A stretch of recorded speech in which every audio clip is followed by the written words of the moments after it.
Bueno, ¿qué hicimos, decía, hasta ahora? Este, lo que hicimos fue, por un lado, estuvimos viendo, dedicándonos al tema de agenda setting en esta unidad, ¿no? El establecimiento de agenda como un tipo de efecto y una corriente de estudios sobre los efectos mediáticos que es actualmente vigente, actualmente polémica, no en el sentido de que eh, en que haya gente que no, especialistas que planteen la no creencia en su existencia, sino más bien una discusión respecto a las características particulares que tiene la interacción que tiene este tipo de efecto con los nuevos entornos mediáticos y las nuevas pautas de consumo de las noticias y de los medios en general. O sea, es un tipo de corriente que, como vamos a ver en la clase de hoy, está actualmente en discusión.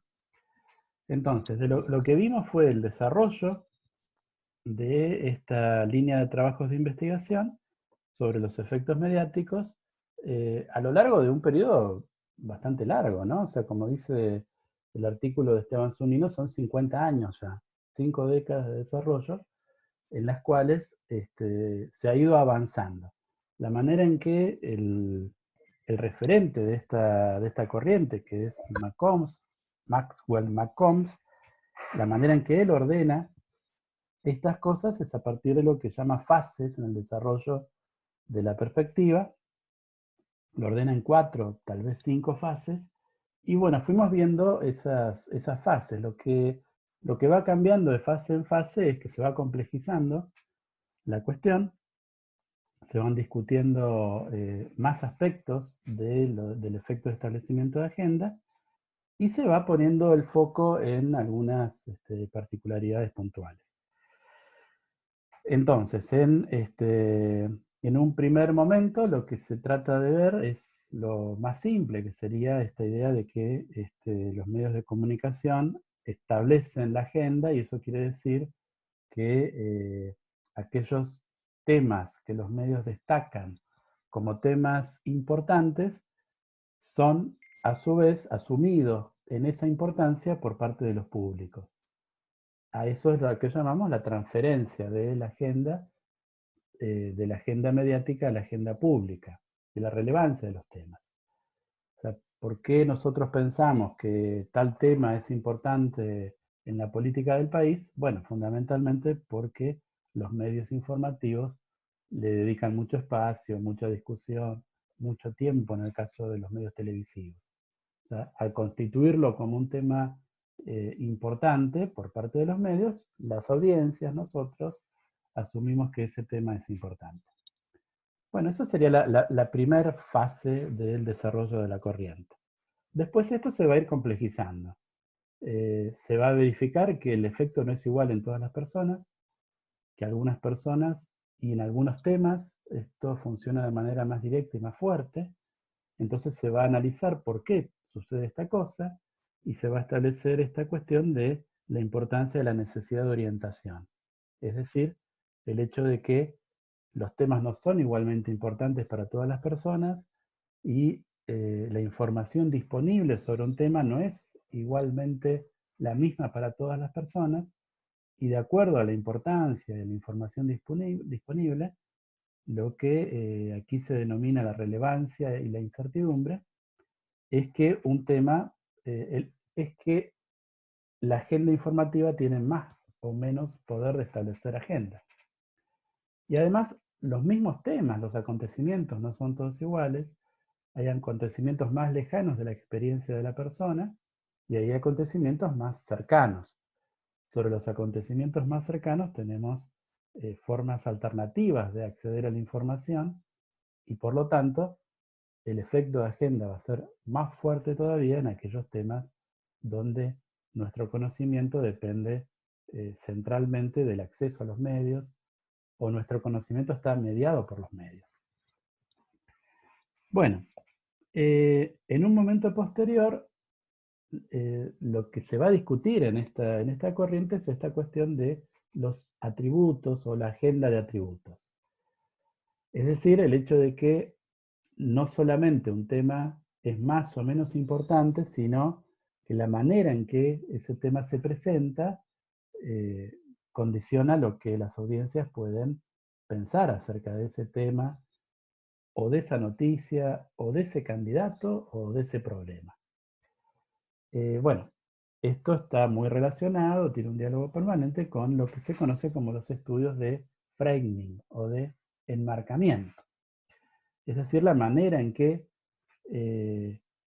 bueno, esto que va a ser una obviedad, o sea, el relato de una noticia no puede ser objetivo, pero la manera en concreto en que se instala esa subjetividad del periodista, del medio, de la perspectiva, de la línea editorial o de la forma particular en que la profesión periodística construye eh, su forma de tratar la realidad. Bueno, todo eso implica que los acontecimientos están enmarcados. Ese enmarcamiento, bueno, orienta a la audiencia, al lector, al espectador, a que piense determinadas cosas sobre un tema o sobre un problema y no piense otras. Eh, bueno, yo mencionaba el artículo de este colega venezolano, Bermúdez, que está publicado en la revista de la facultad en el último número, y él ahí lo que analiza es cómo los medios periodísticos colombianos, al referirse a los problemas de Venezuela, lo hacen en el marco del frame crisis humanitaria. Bueno, si ya yo sé que de lo que voy a escuchar una noticia sobre una crisis humanitaria, eso ya me predispone de determinada manera a pensar en aquella noticia a la que me voy a acercar. Podría ser distinto si el marco fuera otro, fuera, no sé, ataque del imperialismo, como posiblemente preferiría un medio de comunicación afín al gobierno venezolano. Entonces, cómo se describe, cómo se enmarca, condiciona lo que la audiencia interpreta acerca de un acontecimiento particular. Finalmente, lo último que hablamos es de esta cuarta fase, señala McCombs, lo que llama agenda building, es decir, el estudio ya no de la transferencia de los temas desde la agenda mediática a la agenda del público, sino el estudio de cómo es que algunos temas llegan a ser los temas destacados en los medios, es decir, quién establece que un tema es importante y qué relación tiene establecer que un tema es importante con las fuentes más poderosas, las fuentes institucionales, las fuentes políticas, las fuentes empresariales. Es decir, de qué manera el trabajo del periodismo no está aislado de una jerarquía social que indica finalmente para muchas cosas cuáles son los temas que deben incorporarse a la agenda.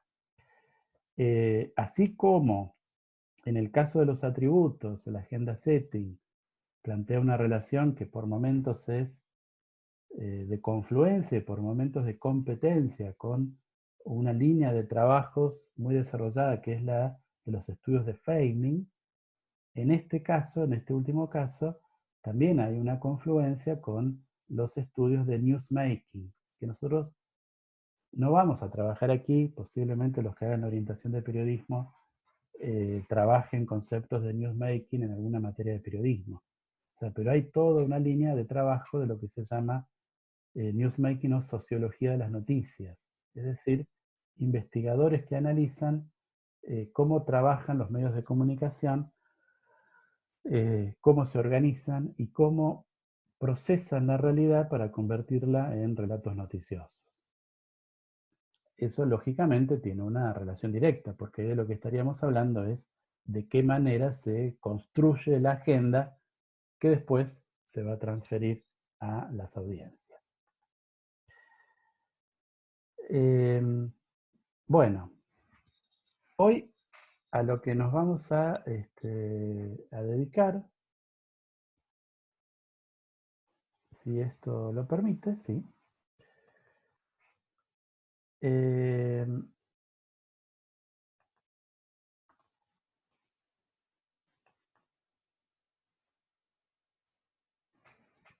Bien. Algunos derivados de la teoría de agenda setting y, y algunas discusiones actuales acerca de esta teoría. O sea, ¿qué se está discutiendo ahora sobre la agenda setting? Perdón, ¿se está escuchando bien? ¿Alguien me podría indicar si esto... Sí, se escucha bien. ¿Sí? ¿Se escucha bien? Bueno, Sí, gracias. sí, se escucha bien. Bueno, seguimos con este tipo de palabras en inglés, ¿no? Ahora priming, agenda cutting y agenda melding. Esto parece, no sé, una clase de inglés apresurado. Bueno, empecemos con el priming, el efecto de priming o de preactivación, que es un tipo de efecto también cognitivo que está asociado al de establecimiento de agenda, aunque tiene su especificidad. El priming es definido así: la presentación de ciertos estímulos de un cierto significado fomentan otros conceptos semánticamente relacionados, alimentando de este modo la probabilidad de convocar pensamientos de significado parecido a los estimulados por la propia presentación.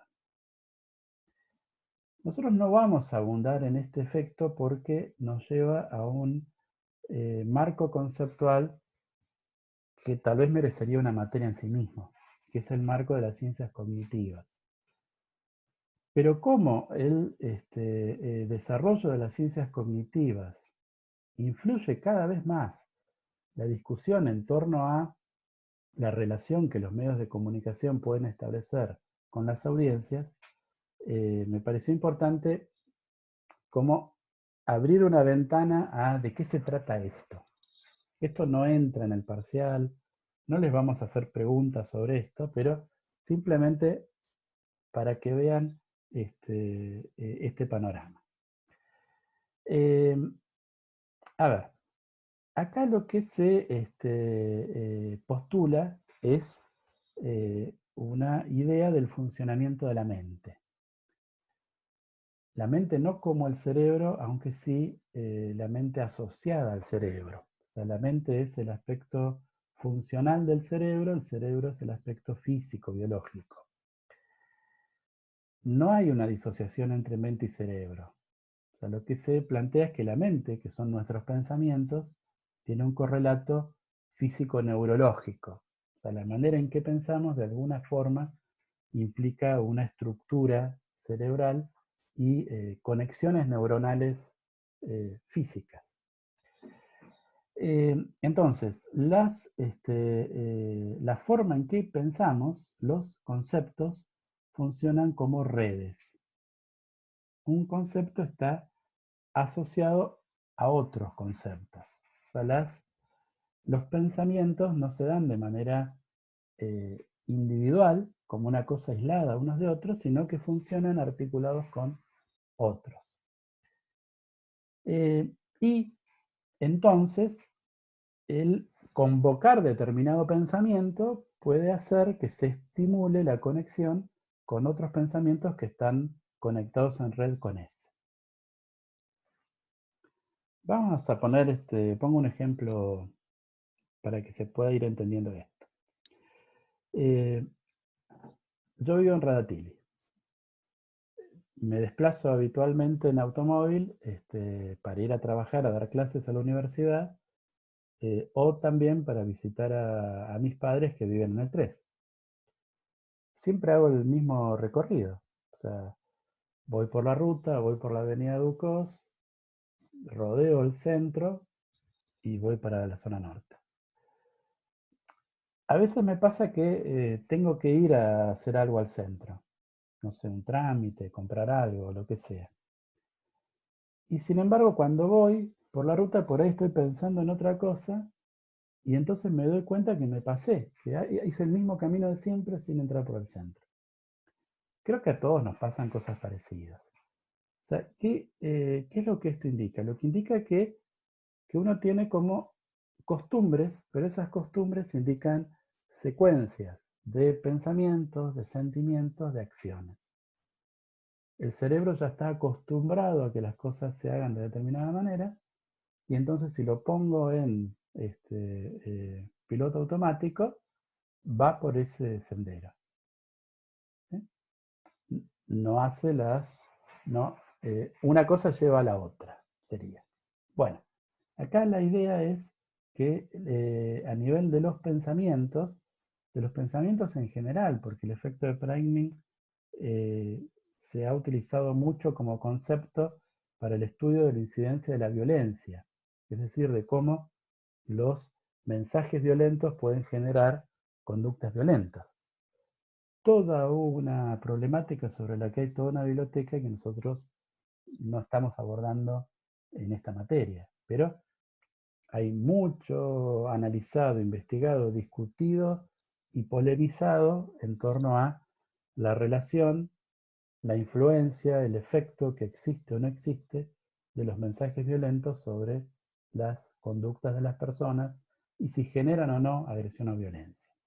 Bueno, el pragmatismo se utiliza mucho para esto, pero también se utiliza para la relación con los conceptos de tipo público o político. Fíjense, vamos a poner un ejemplo de la historia política argentina reciente.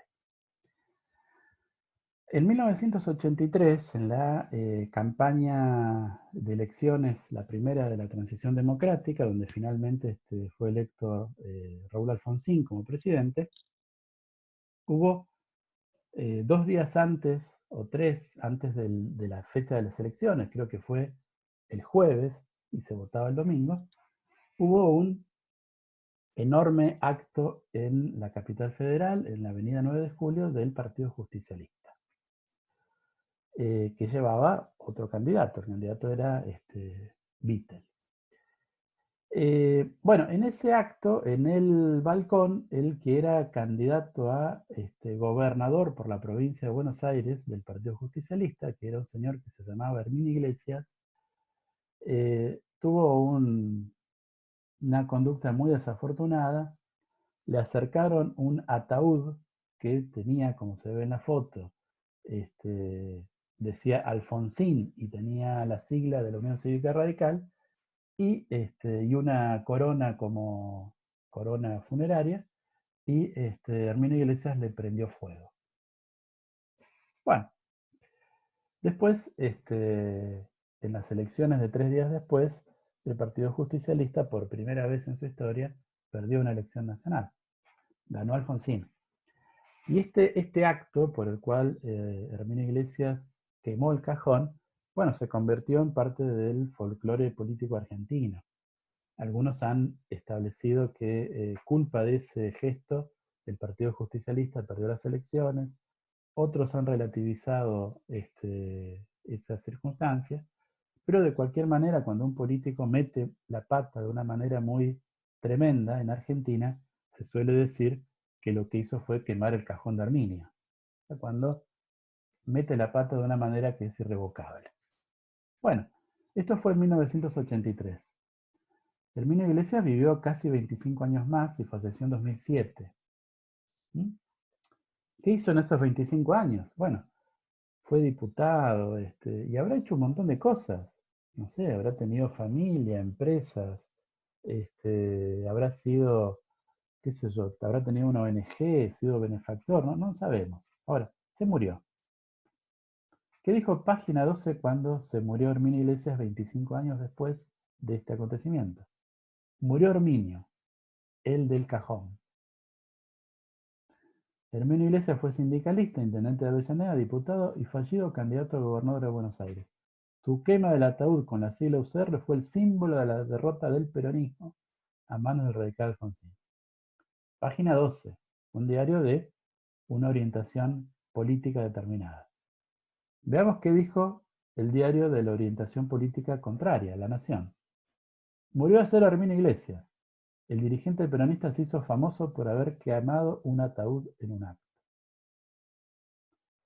¿Quién es Herminio Iglesias? el que quemó el cajón. A eso se refiere la idea de el efecto de priming. Cuando hay una característica, un aspecto, un elemento, un pensamiento que queda pegado a, a un objeto, a una persona, a un candidato, a un político, de forma tal que cuando me encuentro como espectador con ese objeto, Herminio Iglesias, lo primero que me viene a la mente es el cajón. Por supuesto, después de que se genera ese lazo fuerte entre ese objeto, Herminio Iglesias, y ese pensamiento, quemó el cajón, bueno, Herminio Iglesias ya no tenía ninguna posibilidad de hacer política en Argentina. O sea, el efecto de y construir este lazo fuerte, dicen los que estudian estas cosas, tendría mucho que ver con el efecto resultante del tratamiento informativo por parte de los medios de comunicación.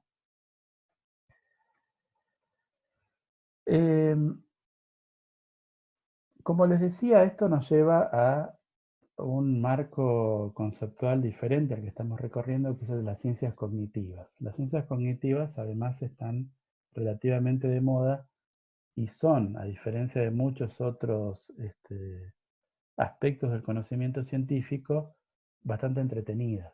O sea, se generan muchas cosas que pueden ser divertidas. Y de hecho hay algunos programas de televisión que hacen divulgación de los resultados de los estudios de las ciencias cognitivas. Este es uno de los más conocidos, Juegos Mentales de National Geographic. Y ahí se ve la frase, el cerebro tiende a ordenar palabras desordenadas. Cuando uno mira más detenidamente se da cuenta que la palabra cerebro está mal escrita, dice cebrero. Pero no hay persona que se dé cuenta de eso en la primera lectura. Lo que nos lleva a pensar en cuánto de automatismo tiene el funcionamiento del cerebro y de qué medida esos automatismos inciden después en conductas que deberían ser mucho más racionales, como las conductas asociadas con las decisiones políticas y las decisiones relacionadas con el espacio público. Bueno, algunas premisas de estos estudios cognitivos. Bueno, una premisa es que las personas somos avaros cognitivos. Es decir, que en la medida en que podemos pensar menos en algo, pensamos menos. No nos buscamos vueltas. ¿Y eso qué quiere decir? Bueno, el ejemplo que yo les di cuando manejaba y automáticamente iba por un sendero. Bueno, ese, ese, ese ir por el mismo camino que voy todos los días implica pensar menos, ocupar menos energía psíquica que pensar en un camino alternativo nuevo. Entonces, los pensamientos es como que tienen senderos. Si sigo por el mismo sendero, ocupo menos energía y eso va a ser la forma preferente en la que se va a manejar el cerebro. Dejemos por ahora lo de las metáforas. Los pensamientos son estructuras físicas del cerebro. ¿Sí? Es decir, sí, nuevamente el ejemplo de manejar en el auto. Esos pensamientos que yo tengo para poder tomar las decisiones de manejo, ir por un camino, después se van estructurando en conexiones físicas de las neuronas. O sea, esas redes mentales están asociadas a redes neuronales que suponen conexiones físicas. Por eso es que las personas somos avaros cognitivos, porque cuando una conexión neuronal está más firmemente establecida, es más fácil recorrer por ahí que ir por otro lado. Todo esto explica por qué las personas tendemos a tener determinados pensamientos, a rechazar pensamientos nuevos y a hacer conexiones que no necesariamente se explican desde el punto de vista racional. Bueno, ustedes tienen en la bibliografía algo sobre esto que no vamos a abundar. Hay un texto de este señor, Manuel Castells, tomado de este libro, Comunicación y Poder. Castells es un sociólogo muy relevante y actualmente es el ministro de Cultura de España. Y en este libro, que es un libro muy interesante, él trata de explicar la conexión entre justamente la comunicación, los medios de comunicación y el poder, pero para lo cual introduce una lectura bastante sofisticada de los resultados de las ciencias cognitivas actuales para pensar en de qué manera el, la estructura del cerebro condiciona nuestras posibilidades de pensamiento y también las posibilidades de acción política. Lo que nos lleva a una cosa menos racional, pero tal vez con suerte más eficiente de acción. No digamos más sobre esta cosa, el que está interesado puede abundar, pueden leer el libro de Castells, pero lean, si no, solamente la parte que está seleccionada, que son unos fragmentos como parte de la bibliografía. Y ahí van a ver que hay toda una puerta a una forma de pensar que no es exactamente la manera en la que estamos acostumbrados en comunicación, donde pensamos las cosas más desde la sociología que desde la psicología cognitiva. Bueno, a ver, hago una pausita acá.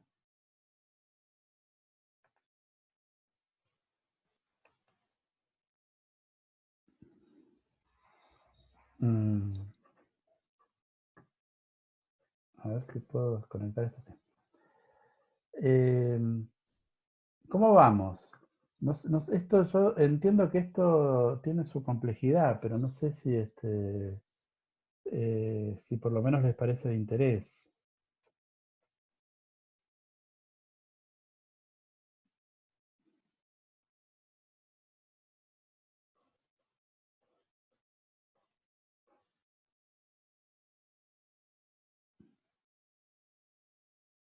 Hola, ¿hay alguien allí?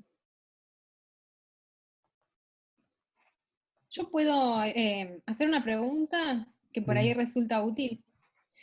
¿Cuál es la diferencia entre el enmarcamiento y el framing? O sea, en el sentido en el que se supone que la acción de framing, que es que unos sentidos primen por sobre otros o cambiar la percepción que se tiene de una persona o de un hecho, implica de alguna forma también cierto enmarcamiento. ¿Cómo podríamos ahí tener en clara la distinción? Eh, no sé si hay una distinción tan clara, me parece que son conceptos bastante confluyentes.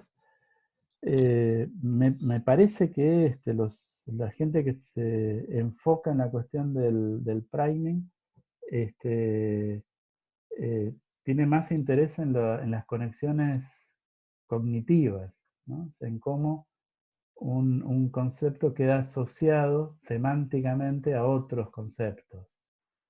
Eh,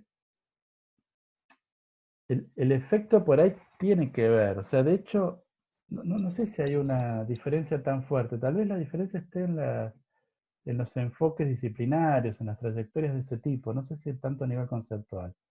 Porque, por ejemplo, Castells eso lo incorpora. O sea, la manera en que piensa el funcionamiento de la mente incorpora fundamentalmente el tema de los marcos. Eh, y no hay mucha diferencia en la manera en que piensan los marcos un cognitivista como Lakoff y la manera en que los piensa un sociólogo de las noticias como Edman. Me parece que hay bastantes parecidos, tal vez algunos matices, bastante sutiles, creo.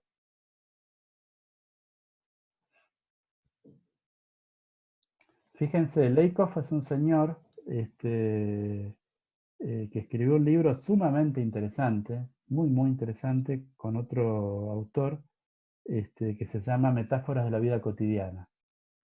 Y ese libro, que ya tiene unos cuantos años, debe tener 30 o 40 años, en ese libro él desarrolla todo un análisis de las metáforas como forma de estructurar el pensamiento que nos permite conocer cosas. No voy a abundar en eso, es muy interesante, pero sería motivo de otro tema distinto. Pero después de análisis bastante generales, en los últimos 20 años ha utilizado esa manera de pensar el lenguaje y el pensamiento para ver cómo funcionan las metáforas en términos políticos. Es decir, de qué manera el hecho de que los acontecimientos se presenten como relatos que están asociados a otras cosas que ya conocemos, inciden en la valoración que hacemos de los políticos, de los procesos, de los personajes, y en el apoyo o no que tienen determinado tipo de políticas. Por ejemplo, él habla de cómo en Estados Unidos la relación entre los dirigentes políticos y la sociedad norteamericana se establece en términos familiares, dice. Entonces él habla de que tenemos los padres de la patria, tenemos las hijas de la revolución, o sea, una serie de denominaciones en relación a los próceres que tienen que ver con definiciones familiares. Ahora, eso tiene como un correlato, o sea, en la familia uno tiene, bueno, un padre, el padre es responsable, hay padres buenos, hay padres malos, hay padres autoritarios y padres democráticos, y de alguna manera esas características de ser padre o ser madre se traducen a la manera en que se dan las opciones políticas en Estados Unidos. O sea, un presidente demócrata es un padre permisivo y un presidente republicano es un padre exigente. Y los ciudadanos entienden las cosas de una manera así. O sea, el discurso se estructura de esa manera y la manera en que pensamos también se estructura de esa manera. Por supuesto, aquel candidato que termine siendo englobado como un padre irresponsable, bueno, ese no va a tener posibilidad de que la gente lo vote. Bueno, de hecho se dice que el crecimiento de la imagen de Alberto Fernández tiene que ver con esta imagen de padre protector de la nación que en su momento tomó la decisión de el confinamiento, ¿no? Que yo creo que en semanas sucesivas esto podría llegar a cambiar en virtud de la situación económica, pero en principio se hablaba de esa construcción discursiva, si se quiere, con relación a su imagen. Sí, esto tiene mucho que ver con las metáforas y las imágenes y la forma en que una construcción discursiva después se relaciona con los acontecimientos de la vida cotidiana, del presente, de la actualidad. O sea, uno puede ver todavía una diferencia muy marcada entre la forma discursiva de Cristina y la de Alberto, los referentes históricos también. O sea, Cristina estructura su relato, lo ha hecho habitualmente en términos de los años 70 en Argentina y Alberto en términos de los años 80.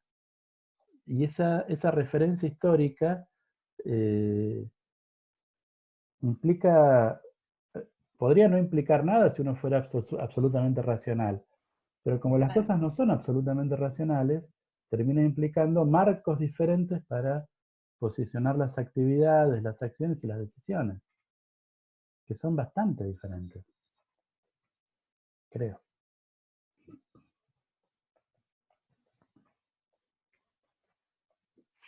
Chicos.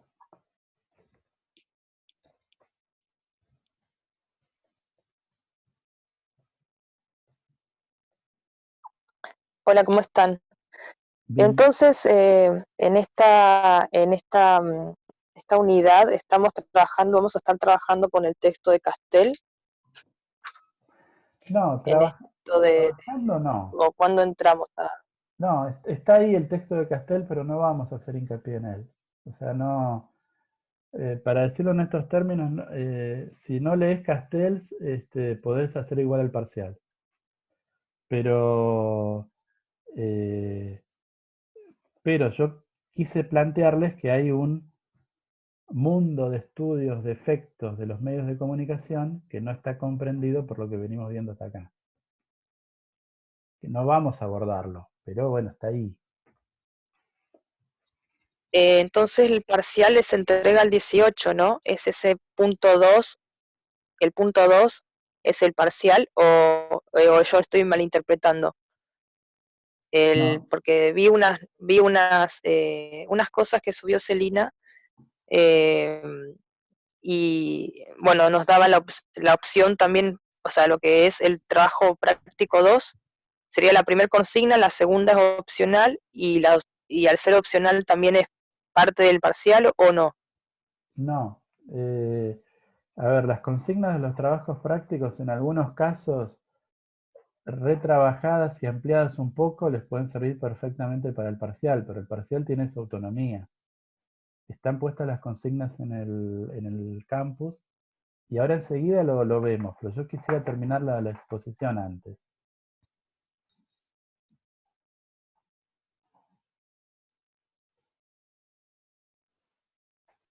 Bueno, sigo y entonces vemos lo del parcial.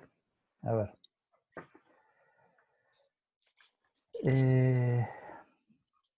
Bien.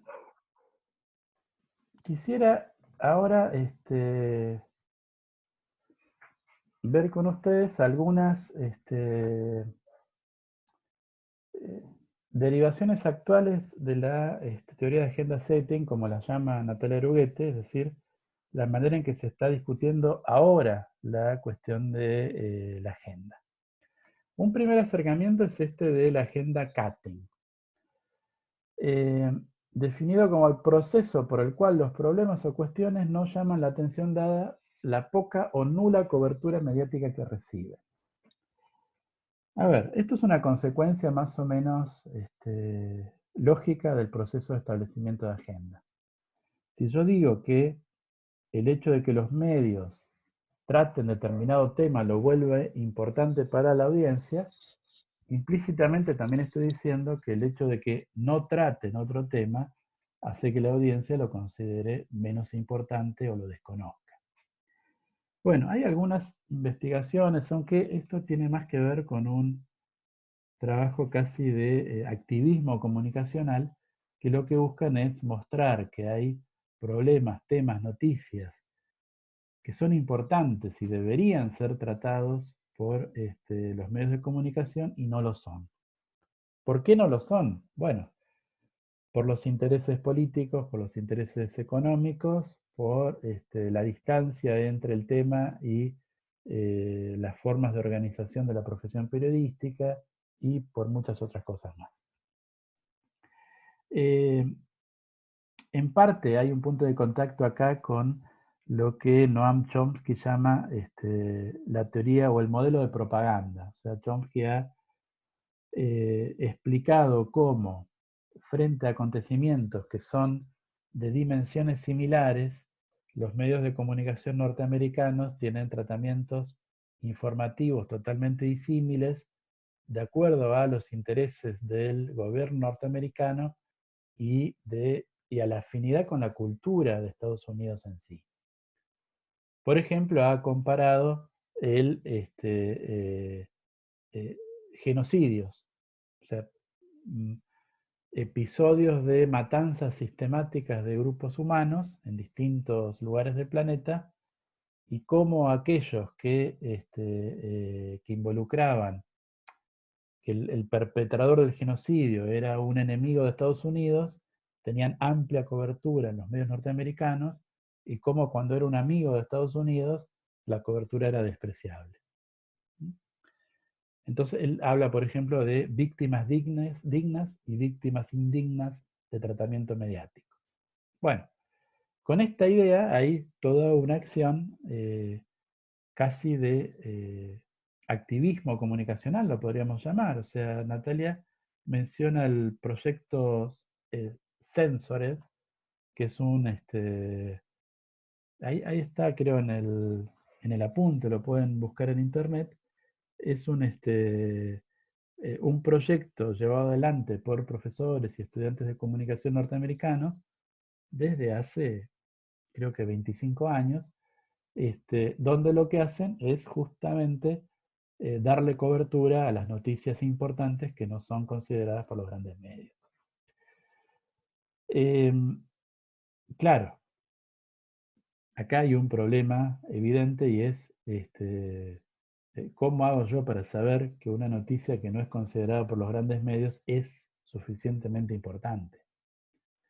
Porque si yo le pregunto a los periodistas por qué no cubren X noticia, lo que me van a decir es que no es suficientemente importante, no es relevante, a su audiencia no le interesa o alguna cosa por el estilo. ¿Cómo hago yo para saber que pese a eso que me dicen, efectivamente la noticia debería ser cubierta? Bueno, por eso digo, esto más que un tema de investigación, es un tema de activismo comunicacional, pero hay cosas de bastante interés allí. Otra cuestión, y es la que nos va a ocupar de acá al final de la clase, es esta, ¿no? Si los medios periodísticos tradicionales, la prensa, la televisión, los noticieros, mantienen la capacidad de establecer la agenda pública en la actualidad, en los actuales entornos comunicacionales en los cuales el acceso a la información ha cambiado. O sea, la forma en que accedemos a la información ya no pasa por el acceso directo porque compremos el diario o porque miremos el noticiero, sino que en una gran medida pasa por nuestro consumo de redes sociales, o de internet, o de noticias en YouTube. Son un montón de cosas mucho más fragmentarias y más heterogéneas, y entonces hay toda una discusión respecto a si en este nuevo contexto en el cual hemos desarrollado nuevos hábitos, los medios son capaces o no todavía de establecer la agenda. Algunos aportes. Uno es el de estos autores argentinos, Pablo Bukowski y Eugenia Mittelstein, aunque Pablo Bukowski trabaja en Estados Unidos desde hace muchos años, y publicaron este libro, La brecha de las noticias, a partir de una investigación que hicieron entre el 2007 y el 2010, si mal no recuerdo. Es un libro bastante interesante, que ha sido bastante discutido. ¿Qué dicen ellos acá o qué verifican? Bueno, lo que verifican es que hay una diferencia entre las noticias que los periodistas consideran importantes y las noticias que las audiencias consideran atractivas o interesantes. Los periodistas consideran sistemáticamente que las noticias importantes y las que destacan en las portadas de los diarios, en las cabeceras de los sitios online, las noticias importantes tienen que ver con la política, la economía, y en cambio las audiencias se interesan por cosas más frívolas, cosas de espectáculos, cosas más triviales. Dicen ellos, aunque las organizaciones periodísticas destacan noticias sobre asuntos políticos, internacionales y económicos, los artículos que recogen la mayor atención del público tienden a ser los deportes, policiales, ocio y espectáculo y estado del tiempo. Bueno, por ejemplo, esto está extraído capturado de la portada de Clarín, del sitio online de Clarín, hace unas horas, a mitad de mañana. Las noticias más vistas de hoy a mitad de mañana. La primera, duras críticas a Juana Viale por una pregunta sobre el barrio 31. La segunda, la mirada de la prensa sueca. La tercera, una expedición submarina rusa llegó a la fosa de las Marianas. La cuarta, se prepara el lanzamiento del billete de 5.000 pesos. La quinta, la embajada de Suecia le contestó a los dichos de Alberto Fernández.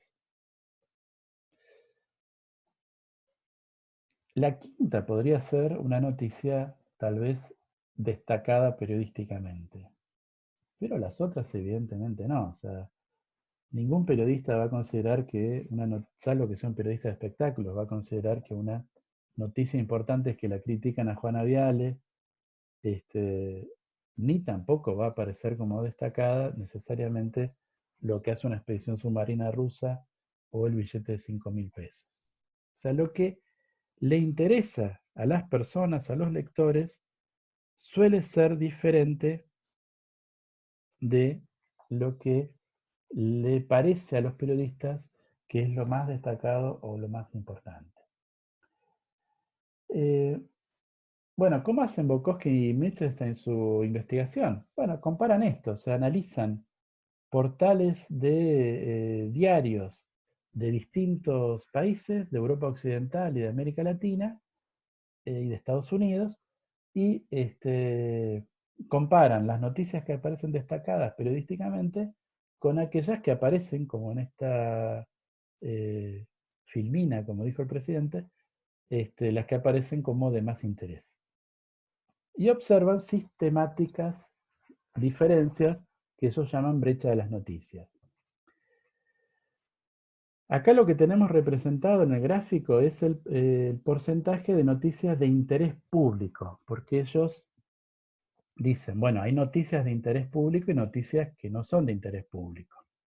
Entre estas podríamos decir que la de la Embajada de Suecia es de interés público, tal vez la de la mirada de prensa sueca también, y las otras no. Bien. Entonces, acá en la línea blanca tenemos las noticias que destacan los periodistas. Y fíjense, tenemos que más o menos entre un 35 y un 70 y algo por ciento de las noticias que destacan los periodistas son noticias de interés público. Y en cambio, bastante menos de esas noticias son las que le interesan a la audiencia.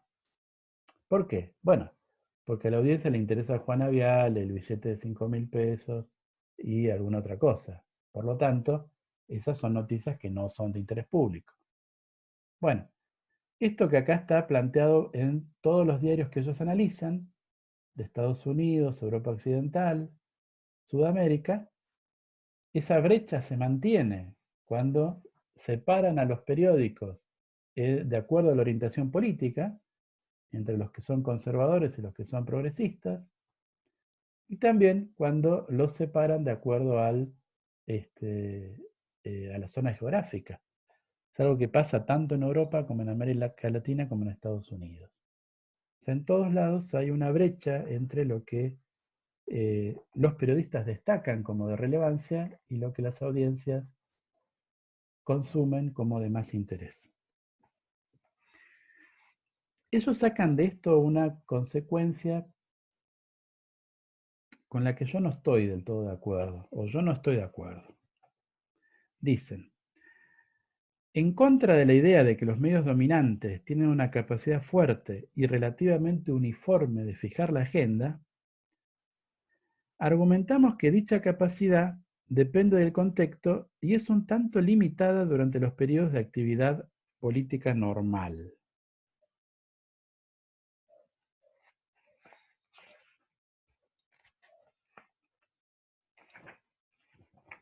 No era esa la cita que quería leer. Perdón.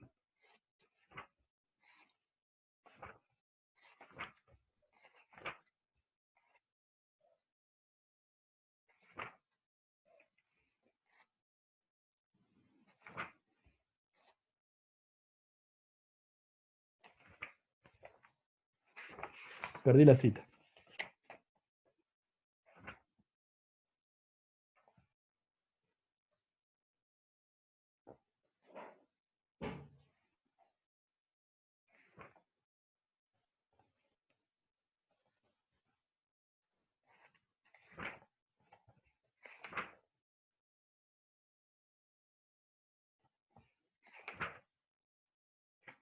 Bueno, perdí la cita, pero ellos en algún lado sostienen que esta diferencia que constatan entre las cosas que destacan los periodistas y las cosas que le interesan a las audiencias mostraría la dificultad de los medios tradicionales para establecer la agenda. ¿Por qué digo que esa conclusión a mí no me satisface del todo? Bueno, no me satisface del todo porque lo que ha planteado siempre la teoría de agenda setting es que hay una relación entre la capacidad, o que el poder de establecimiento de agenda es el poder de transferir la importancia de los temas, no el atractivo o el interés. Yo puedo considerar que una noticia sobre Juanita Viale es interesante, es atractiva y es la que leo, pero no por eso voy a considerar que es importante. Entonces, el hecho de que haya una diferencia entre lo que los periodistas consideran importante y lo que a las personas les interesa, no se sigue de allí que la misma brecha esté entre la importancia asignada por los periodistas y la importancia asignada por las audiencias. Sí se siguen algunos problemas de tipo organizacional y económico. Esta brecha posiblemente estuvo siempre. La diferencia es que ahora hay formas bastante exhaustivas de estar permanentemente viendo qué es lo que a la gente le interesa. ¿Dónde hace clic? ¿Cuál es la noticia que lee? Y eso lo que puede llevar es a que los medios traten de hacer seguidismo de los intereses de la gente. Y entonces cada vez destaquen menos las noticias que consideran tradicionalmente importantes y más las noticias que son pavadas, tratando de congraciarse con la audiencia. Y eso sería, en términos de la función social de los medios informativos, seguramente problemático. Bueno, otro tema, el tema de las redes sociales. Las conversaciones de las redes sociales representan el orden del día establecido por los medios tradicionales. Es decir, las redes sociales, con su posibilidad de que cada uno publique lo que sea de forma muy barata o prácticamente gratuita, no están destruyendo el monopolio de los medios informativos para establecer la agenda. Bueno, esto también ha sido bastante discutido. Fíjense, esta es una noticia de hace unos días, si no me equivoco, en el Diario de la Nación. El presidente Alberto Fernández salió al cruce de las acusaciones contra su gobierno por la liberación de presos a raíz de la pandemia. A través de sus redes sociales, el mandatario aseguró que es una potestad de los jueces disponer las salidas y que su administración no tuvo injerencia en las decisiones. Y ahí aparecen los tweets que Fernández publicó. Alberto Fernández, como muchos líderes políticos, es una persona que difunde muchas de sus ideas y pronunciamientos por Twitter. Ahora, yo también uso Twitter. Cuando yo escribo un tweet, no se convierte en noticia del Diario de la Nación.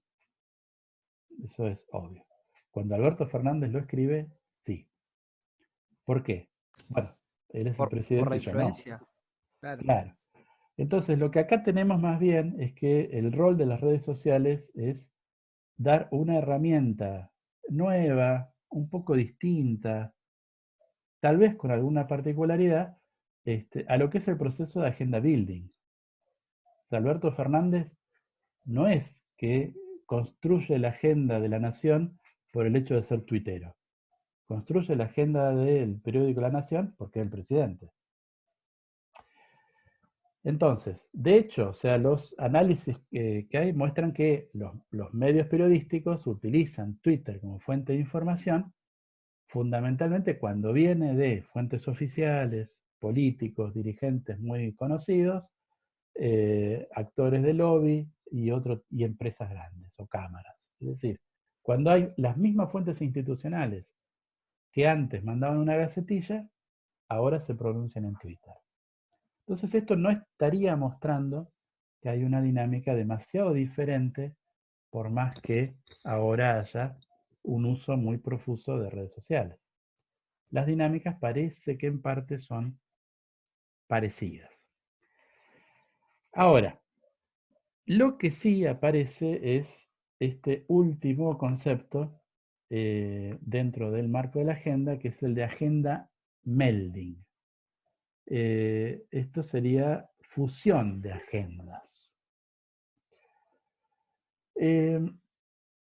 ¿Por qué? Porque lo que han permitido, posibilitado y estimulado las redes sociales es el hecho de que haya comunidades diferentes que ya no están limitadas geográficamente, y esas comunidades diferentes pueden establecer agendas diferenciadas una de la otra. La idea de agenda Melding es una teoría de la disonancia social, o más bien de la evitación de la disonancia social. O sea, hay varias líneas de investigación que lo que han analizado, la más conocida es la de espiral del silencio, han analizado que las personas, por el hecho de ser seres sociales, a las personas no nos gusta mucho expresar opiniones que sabemos que son discordantes respecto al entorno en el que estamos. Esta idea de la espiral del silencio la propone una investigadora alemana que se llama Elisabeth Noel Neumann. Ella lo que señala es que él dice que las personas tenemos lo que ella llama un órgano cuasi estadístico. Eso lo que es que en nuestras interacciones cotidianas vamos registrando las opiniones que tienen los demás sobre los temas. Y entonces, si a mí me preguntan qué es lo que piensa la mayoría de la gente sobre un tema, posiblemente acierte. No si me preguntan qué es lo que pienso yo, sino si me preguntan qué es lo que piensa acerca la mayoría. Por ejemplo, ¿qué me parece acerca de, qué piensa la mayoría acerca del uso del barbijo? Bueno, yo creo que la mayoría cree que hay que usarlo en el espacio público. Y posiblemente si hiciera una encuesta y le preguntara, la mayoría respondería eso. O sea, el hecho de que veo que hay gente que lo usa, que hay gente que se pronuncia diciendo hay que usarlo, que la gente no pone mala cara y yo registro todo eso, me hace una idea de qué es lo que piensa la gente acerca de ese tema. Y eso con cada tema. Bueno, mi opinión puede ser parecida a la de la mayoría, que yo percibo que es esa opinión, o puede ser diferente. ¿Qué pasa si es diferente? Bueno, como las personas tendemos a evitar la disonancia social, si mi opinión es diferente a la del grupo donde estoy, lo más probable es que no la pronuncie.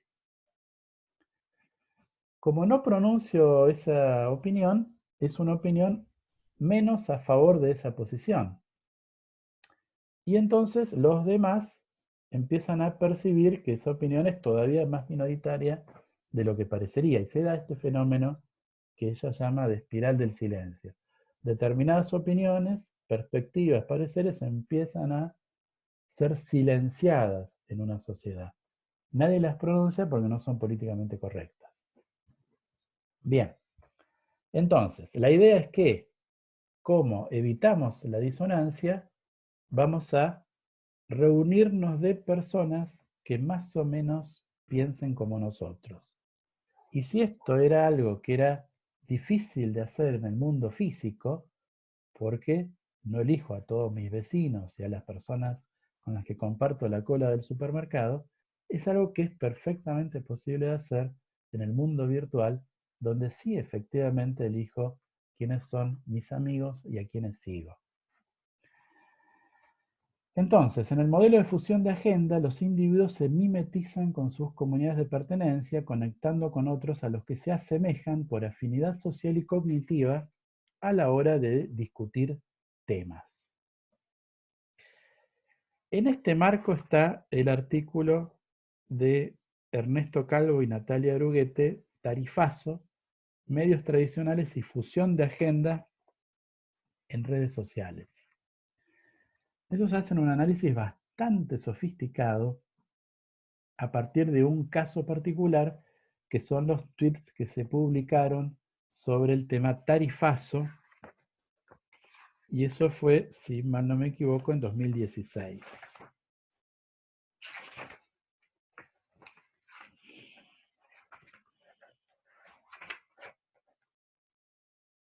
Entre julio y agosto de 2016. Bueno, estos son algunos principios del análisis. Uno, eh, lo venimos hablando, la segregación algorítmica facilita la polarización de los públicos. El hecho de que los algoritmos que controlan el contenido que al que yo accedo en Internet, esos algoritmos tienen como premisa que yo me sienta cómodo, filtran la información y me ofrecen información con la que en principio yo voy a estar de acuerdo, yo voy a estar cómodo. Y eso lo que hace crecientemente es generar una mayor polarización. Twitter actúa como una cámara de eco, dice Ernesto Calvo. ¿Eso qué quiere decir? Que yo entro a Twitter y lo que veo es toda gente que piensa más o menos como yo. ¿Por qué? Porque la gente que no piensa como yo está en otra parte de la red a la que yo en principio no accedo y el algoritmo me filtra. Entonces él dice también, todos somos mayoría en Twitter. Uno entra y ve opiniones parecidas a las de uno. Más allá de eso, los usuarios... Profesor, ¿Sí? perdón. No, por favor. No, termine, después le pregunto. No, decime, dale. Termine, después le pregunto. ¿A qué se refiere con polarización de los públicos? No entiendo, no entiendo cómo lo tengo que interpretar. Bueno, la forma más directa es pensarlo en términos argentinos como la famosa grieta. ¿Sí? O sea, uno tiene el sector kirchnerista, el sector antikirchnerista, y esos dos sectores consumen medios distintos y, y en Argentina hasta se relacionan con partes de la familia diferentes. O sea, hay gente que ha dejado de hablarse siendo parte de la misma familia porque tienen opiniones políticas distintas. Bueno, eso es polarización, llevado al extremo. Ahora, la forma en que funcionan las redes facilita la polarización. No es que la dificulta, la facilita, la aceita. Es más fácil que haya polarización en sociedades donde nos comunicamos a partir de redes sociales. Eso es lo que quiere decir esto. Y además esto es activo por parte de los usuarios. ¿Sí? Cuando yo entro a Twitter y hay una persona que opina cosas que me revuelven el estómago, lo que hago es dejar de seguirlo y en caso extremo lo bloqueo. Y entonces filtro el contenido buscando la congruencia ideológica, lo que acelera o profundiza esa polarización. Bien.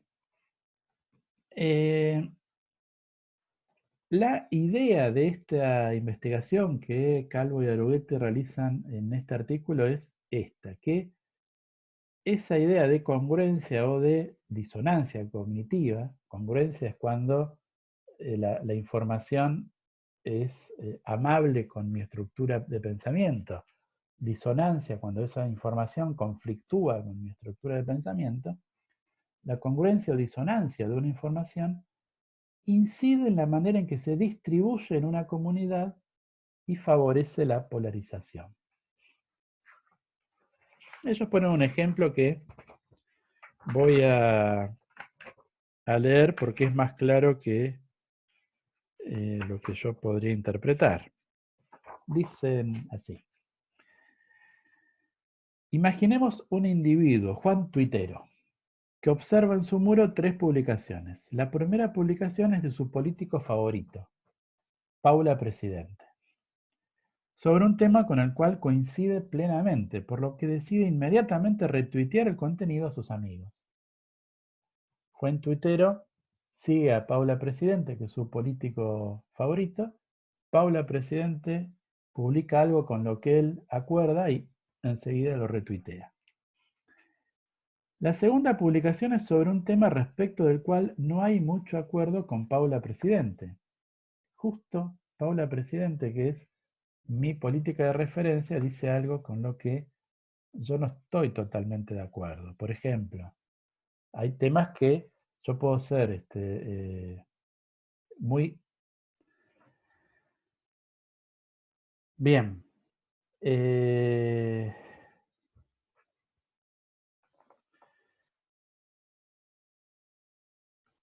Bueno, Entonces, lo que podemos ver es cómo las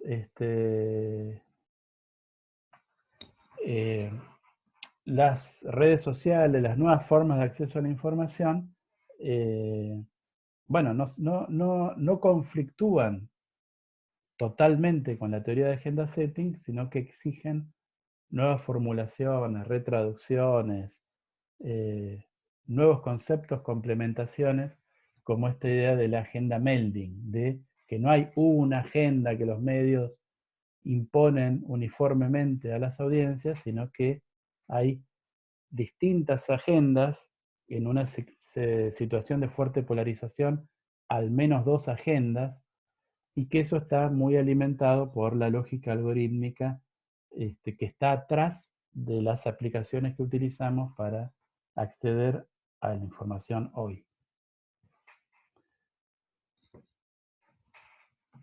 Bueno, el artículo de Calvo y Aruguete tiene su complejidad. No les voy a decir lo contrario, pero la ventaja que tiene es que ustedes pueden ver cómo se desarrolla cómo se informa una investigación en la actualidad sobre estos temas. Cómo estas cosas se están discutiendo ahora, técnicamente, y bueno, y no son cosas de hace 30 años.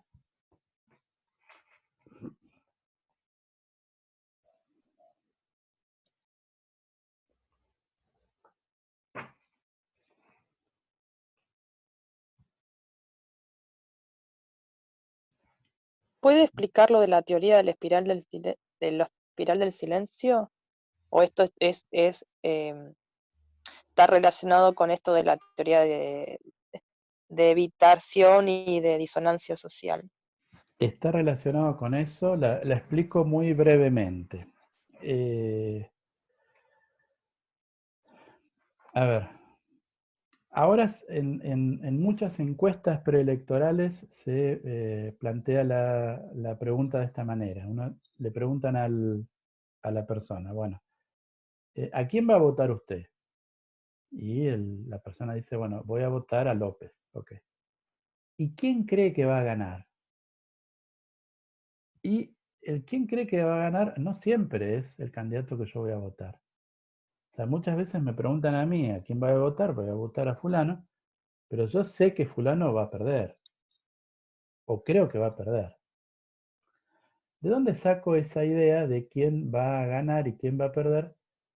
Que además recurrentemente es exacta. Es decir, la mayoría de la gente cuando le preguntan cómo se distribuye una opinión, acierta en relación a cómo se distribuye efectivamente una opinión. ¿Sí? Me preguntan a mí, bueno, a ver, no sé, eh, ¿qué opinión te parece que tiene la mayoría de los chubutenses sobre el gobierno de Arcioni? Muy mala. Bien, hacemos una encuesta. No la hice la encuesta, pero les jugaría una apuesta que la inmensa mayoría de los chubutenses tiene una opinión muy mala del gobierno de Arcioni. Bueno, ¿cómo me doy cuenta de eso yo? Bueno, porque hablo con otros, también porque leo noticias, porque miro las redes sociales. Son un montón de información de la cual yo voy extrayendo una suerte de distribución de las opiniones. ¿Quién está a favor y quién está en contra? ¿Quién apoya? ¿Quién critica? Noel Neumann lo que señala es que esto es sistemático, es decir, que hay una especie de, ella lo llama un órgano cuasi estadístico, es decir, tenemos dice incluso, alguna vez se va a encontrar su localización cerebral. Él dice, tenemos una parte del cerebro que está especializada en registrar las opiniones de las personas con las que charlamos o con las que nos encontramos. Y entonces procesamos esa información y tenemos ideas bastante precisas acerca de cómo se distribuye la opinión sobre un montón de temas. Bueno, segunda parte de la idea de la espiral del silencio, por una cuestión social, de que somos una especie social y un montón de cosas por ese estilo, no nos gusta quedar a Orsay con nuestras opiniones. Si sabemos que nuestra opinión no es algo que comparten los demás, lo más probable es que hagamos mutis por el foro. Puede ser que yo sea especialmente polémico, que me guste escandalizar a la gente, pero bueno, la mayoría de la gente, la mayoría de las veces, se calla si la opinión es discordante a la opinión de los demás.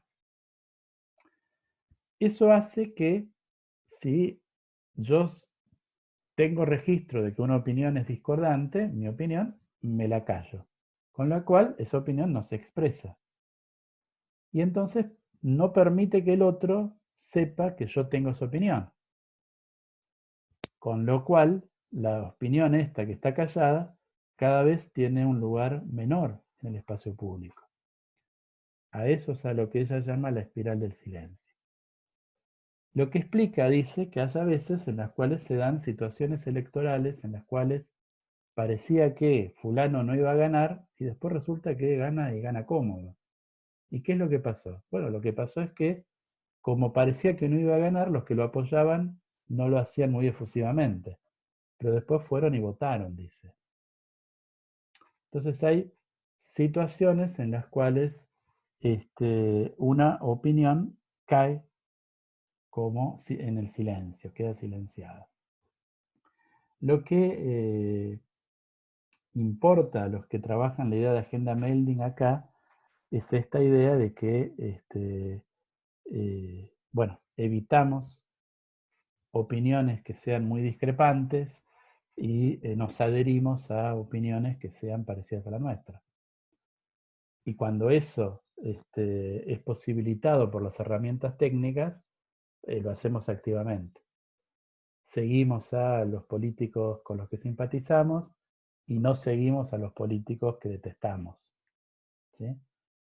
Si yo estoy en Twitter y soy kirchnerista, bueno, voy a seguir a Cristina, Alberto, Axel Kicillof, pero no lo voy a seguir a Macri, a Larreta.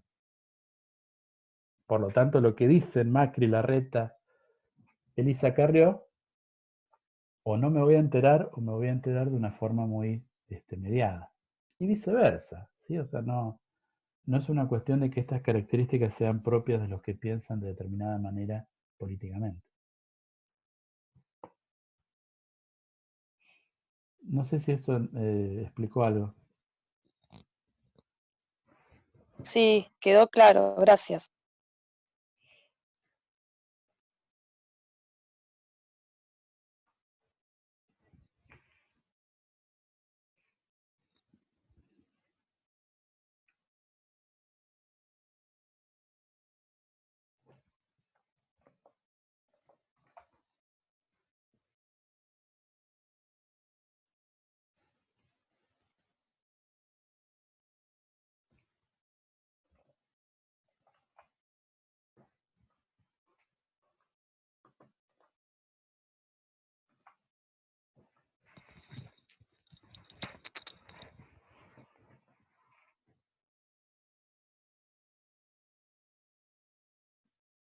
Bueno, mientras piensan, si quieren alguna pregunta más, ¿quieren que revisemos las actividades del parcial?